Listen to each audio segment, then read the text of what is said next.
And I just wonder if there's a moral to the story somewhere. You always think you're invincible and impermeable, and law enforcement won't find you. But to memorialize it on tape, something they can show their grandkids, I guess. The police also found a copy of Strike's latest book, and they found about $20,000 of equipment and chemicals for their underground lab. During the raid, one of the students had tried to flush a bag of their homemade product, the ecstasy, down the toilet. Police say, judging by the amount of raw chemicals the students had from Science Alliance and other supply houses, the students could have made enough ecstasy to have a street value of $16 million. Do you have any sense of how good they were at making ecstasy? How good was the ecstasy that they finally figured out how to make? They were good enough to get themselves indicted by a grand jury and get themselves prosecuted. They were that good. So they graduated. Class dismissed. Pretty much. 5 of the Flagstaff students were arrested and charged with felonies. Jennifer Levi and Rick Kim were charged with selling ecstasy. As for the chemistry students, Robbie Gordon, Jeffrey Gilgum, and Jonathan Garber were all charged with conspiracy to manufacture ecstasy.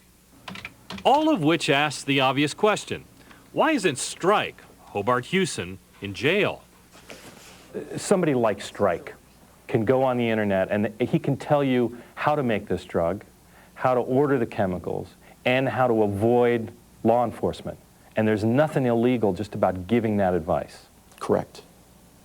You can't come and say, listen, this is encouraging a felony. Correct. No such thing as encouraging a felony. No such thing as encouraging a felony, but there are conspiracy laws. In other words, if police could prove that Hobart, Strike, knew and approved of what his chemicals were being used for, he could be prosecuted. Why is there a beaker out here? But Hobart swears to us he didn't know a thing about the Flagstaff operation, and he says he's no longer an ecstasy guru. You don't think ecstasy's any good anymore? I don't think that people... Now remember, Strike, your fans are watching. I know. Hi, guys. Don't know what to tell you. How about the truth? They can read the books, but they better not buy the stuff from me. It's 2 different things. Or at least I always perceived it to be. Please. Isn't that a little duplicitous? It may seem that way. So you want them to make ecstasy, you just don't want them to buy the stuff from you. No, I wrote how ecstasy is made. I never tell anybody to use the books. But, you know. But what about the 24 reported deaths connected to problems with the drug ecstasy?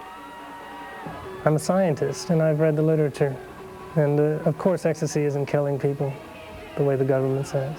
So you're saying that what goes down as an ecstasy death is frequently not ecstasy, it's some bad, poisonous, toxic combination of other drugs. Yes, sir. It almost always is. Now, maybe it's a homegrown chemist buying stuff from Science Alliance that doesn't do his homework very well, or takes a shortcut. My book, when I wrote it way back then, I realized recipes were dangerous and they had a potential to hurt people. And that's where Hobart, Strike, and the DEA might agree.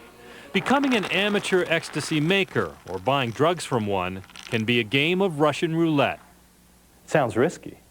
Oh, it is risky. I mean, you're dealing with volatile chemicals, acids, and potential carcinogenics that, if made the wrong way, can produce a drastic side effect, even more drastic than somebody overdosing on ecstasy.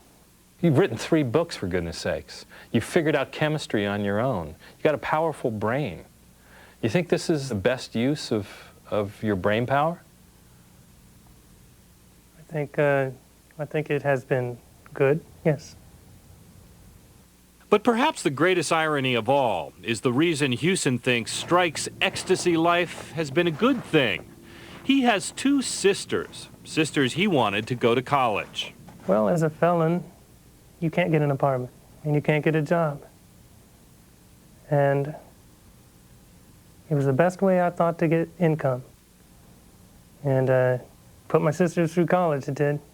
I don't take a single penny from the sales of those books. It goes solely to tuition. The books put your sisters through college. Both of them, yes. And I didn't want any of the proceeds to go to me. Who knows how that would reflect?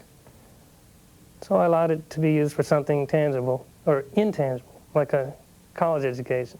Figured if I bought them a car with it, somebody would just take away the car. So but they can't take away their knowledge. So what are they studying? And don't say chemistry. Chemistry. You're kidding me. No. No, don't worry. They're not going to do the same as I. You're sure about that? Oh, yeah. Rachel, right? 2 months after this interview, Hobart Hewson was arrested and eventually charged with manufacturing ecstasy in the Flagstaff case. Authorities say Hewson not only provided the students with the chemicals to make the drug, but the know-how. He was also charged with operating an illegal enterprise, which includes racketeering and money laundering. And now, authorities have charged Hewson, the man known as Strike, yet again, in connection with an ecstasy operation in California. An ecstasy lab police call one of the biggest in the nation. Shutting down Science Alliance or this group in Flagstaff, I mean, how big a dent is that going to be in the ecstasy business? In the ecstasy business overall, it might not be that big. In the lives of these young people, it'll be huge.